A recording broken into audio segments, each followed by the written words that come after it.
નમસ્કાર, આપ જોઈ રહ્યા છો ગુજરાતની નંબર 1 ન્યૂઝ ચેનલ ન્યૂઝ 18 ગુજરાતીને તમામ મહત્વપૂર્ણ સમાચારની સાથે હું છું લુબના ખાન। ઈડરથી મહત્વપૂર્ણ સમાચાર। ઈડરના મુડેટી નજીક જંગલ વિસ્તારમાંથી 2 થી 3 માનવ કંકાલ મળી આવતા ખળભળાટ। માથાનો ભાગ અને પગ સાથે 2 થી 3 કંકાલ મળી આવ્યા છે। અંદાજિત 5 થી 6 મહિના કરતા વધારેના માનવ કંકાલ મળી આવ્યા। ઈડર પોલીસે જાણ થતા કંકાલ એકત્રિત કરી એફએસએલ તપાસ માટે મોકલ્યા છે। કંકાલની સાથે સાથે સાડી અને ચપ્પલ મળી આવ્યા। જંગલ વિસ્તારમાં ફોરેસ્ટ વિભાગના પેટ્રોલિંગને લઈને સવાલ ઉઠ્યા છે। હાલ કંકાલ મામલે ઈડર પોલીસે વધુ તપાસ હાથ ધરી છે। તો ફોરેસ્ટ વિભાગની પેટ્રોલિંગ પર પણ અનેક સવાલો। ફોનલાઈન પર ઈશાન જોડાયા છે વધુ માહિતી આપવા માટે। ઈશાન, શું માહિતી પ્રાપ્ત થઈ રહી છે? માનવ કંકાલ મળી આવ્યા છે?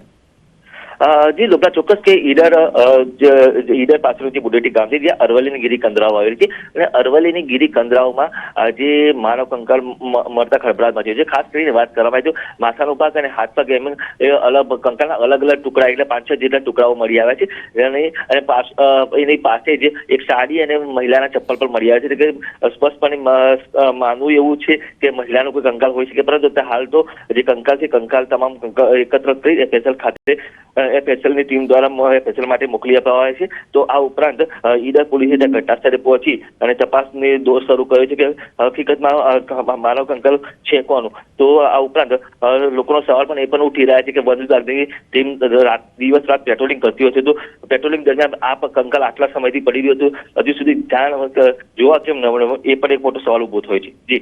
જી બિલકુલ ઈશાન, આભાર સમગ્ર માહિતી બદલ। તો સાડી અને ચપ્પલ સહિતની વસ્તુઓ પણ મળી આવી છે। દ્વારકાના ગોમતી ઘાટ પર જોવા મળ્યા જોખમી દ્રશ્યો। પાણીમાં ઊંટ પર સવારીનો વિડીયો સોશિયલ મીડિયામાં વાયરલ થયો। દરિયાકાંઠે ગોમતી ઘાટમાં લોકોને બેસાડી સવારી કરાવાઈ। ઊંટના પગ ડૂબી જાય તેટલું ગોમતી ઘાટમાં પાણી। વડોદરાની ઘટના બાદ પણ તંત્રની ઢીલી નીતિની ચર્ચા થઈ રહી છે। ખૂબ જ જોખમી સવારી જોઈ શકાય છે કે કેટલી અંદર ઊંટ આ જાય છે, પગ પણ ડૂબી જાય તેટલું પાણી છે ગોમતી ઘાટમાં અને સવારી કરાવવામાં આવી રહી છે। જો કોઈ અનિચ્છનીય ઘટના બને તો જવાબદાર કોણ, તે મોટો સવાલ અહીં ઉપસ્થિત થઈ રહ્યો છે। આ સવારી ખૂબ જ જોખમી। દ્વારકાના દ્રશ્યો ખરેખર જોખમી કહી શકાય, કારણ કે આટલી અંદર ઊંટ જઈને પાણીમાં સવારી કરાવી રહ્યો છે। ઊંટ પરની સવારીનો આ વિડીયો વાયરલ થઈ રહ્યો છે, પરંતુ અનેક સવાલો ઉપસ્થિત કરીને આ વિડીયો વાયરલ થઈ રહ્યો છે। ગોમતી ઘાટના દ્રશ્યો છે કે જ્યાં ઊંટની સવારી કરાવવામાં આવતી હોય છે, પરંતુ પાણીની અંદર આટલી અંદર લઈ જઈને ઊંટની સવારી કેમ કરાવવામાં આવી રહી છે તે એક મોટો સવાલ છે, કારણ કે પ્રાણી છે, આ પ્રકારની સવારી શું કરાવવી જરૂરી છે? આવી જોખમી સવારી બાદ જો કંઈ થાય તો તેના માટે જવાબદાર કોણ ગણાશે? શું આ સવારી અંગે તંત્રને જાણ છે ખરી? તે પણ એક મોટો સવાલ છે। તો જોખમી સવારીને લઈને અનેક સવાલો। કોઈ દુર્ઘટના સર્જાશે તો જવાબદાર કોણ? વારંવાર અવારનવાર આવી જ દુર્ઘટનાઓ સર્જાય છે અને પછી જવાબદારોને શોધવામાં આવે છે। પહેલાથી જ કેમ તકેદારી નથી રાખવામાં આવતી? કેમ આવી સવારી કરાવવાની જરૂર પડી? તે પણ એક મોટો સવાલ છે। મુકુંદ જોડાયા છે ફોનલાઈન પર વધુ માહિતી આપવા માટે। મુકુંદ, જે પ્રકારના દ્રશ્યો અહીંયા સામે આવી રહ્યા છે, ઊંટની સવારી પાણીની આટલી અંદર હોય। જી લુબના, વાત કરવામાં આવે તો દ્વારકામાં હાલ રજાના દિવસોમાં યાત્રાળુઓનો ઘસારો જોવા મળતો હોય છે, ત્યારે ગઈકાલે એક વિડીયો સોશિયલ મીડિયામાં વાયરલ થયો હતો। દ્વારકાધીશ મંદિરની પાછળના વિસ્તારમાં આવેલો છે ગોમતી ઘાટ। તે ગોમતી ઘાટ પાસે જે ઊંટ છે તે ઊંટમાં સવારી કરી અને કેટલાક લોકો છે તે નદીમાંથી પસાર થઈ રહ્યા હોય તેવા દ્રશ્યો સામે આવ્યા હતા। વિડીયોમાં પણ જોઈ શકો છો જોખમી રીતે આ લોકો છે તે ઊંટની ઉપર બેસી અને જઈ રહ્યા છે, ત્યારે જો કોઈ ઘટના ઘટે તો જવાબદાર કોણ, તે પણ એક સવાલ ઉઠી રહ્યા છે। ત્યારે દ્વારકાના ગોમતી ઘાટની આસપાસના જે વિસ્તારો છે તેમાં લોકો પણ બેદરકારી દાખવતા હોય તેવા પણ નજરે પડ્યા છે અને હાલ તંત્રની પણ આ એક બેદરકારી સામે આવી રહી છે। લુબના, મુકુંદ, તંત્રને આ અંગે કોઈ જાણ છે ખરી?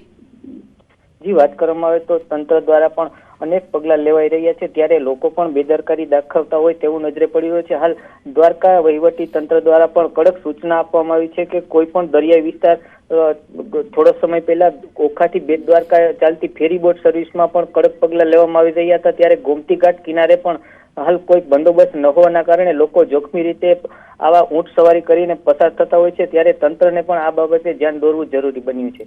બિલકુલ મુકુંદ, આ સમગ્ર ઘટના જે સામે આવી છે એમાં તંત્ર પણ જવાબદાર લાગે છે, સાથે સાથે આ પ્રવાસીઓ પણ જવાબદાર લાગે છે જે આ પ્રકારની જોખમી સવારી કરી રહ્યા છે, એ પણ પોતાની મરજીથી। મુકુંદ, લુબના, વાત કરીએ તો તંત્ર દ્વારા અનેક વખત કડક સૂચના પણ આપવામાં આવી છે, ત્યારે બંદોબસ્ત પણ ગોઠવવામાં આવ્યો છે, ત્યારે કેટલાક લોકો તેમજ જે ઊંટ સવારી કરાવતા હોય છે તે ઊંટના માલિકો પણ બેદરકારી દાખવતા નજરે પડે છે, ત્યારે લોકો પણ આવી જોખમી સવારી કરતા હોય છે.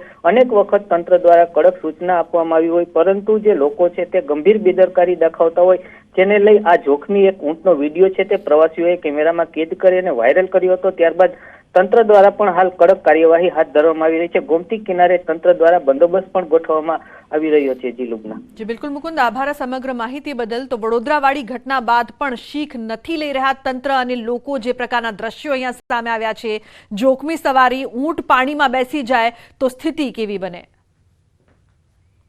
તો સાબરકાંઠા જિલ્લામાં ફરી મોતની સવારીનો વિડીયો વાયરલ થયો છે. વિજયનગર ઈડર હાઈવે પર જીપમાં ઘેટા બકરાની જેમ ભરાય છે પેસેન્જર.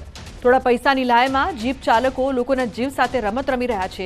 જીપની અંદર કરતા બહાર અને ઉપર વધુ મુસાફરો વિડીયોમાં જોવા મળે છે.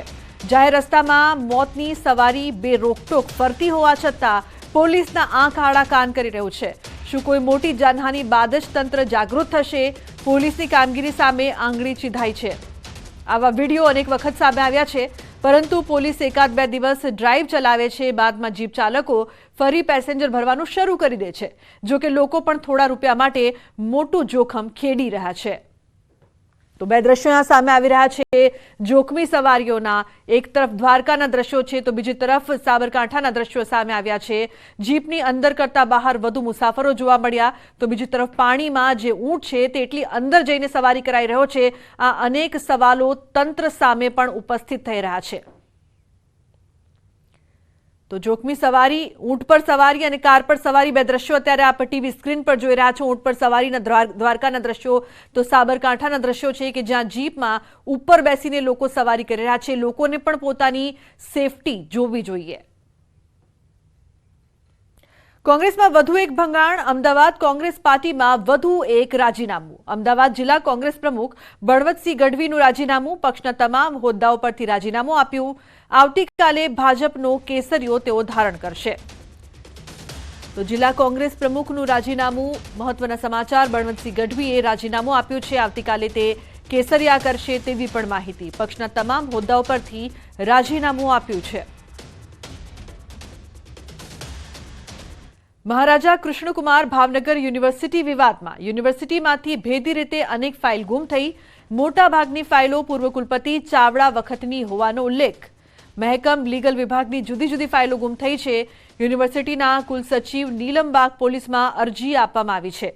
તો ફાઇલ ક્યાં ગઈ, કઈ રીતે ગુમ થઈ, તેને લઈને મોટો સવાલ ઉપસ્થિત થઈ રહ્યો છે. એકવાર ફરી યુનિવર્સિટી વિવાદમાં આવી. યુનિવર્સિટીમાંથી અનેક ફાઇલ ભેદી રીતે ગુમ થઈ જતા અનેક સવાલો ઉપસ્થિત થઈ રહ્યા છે.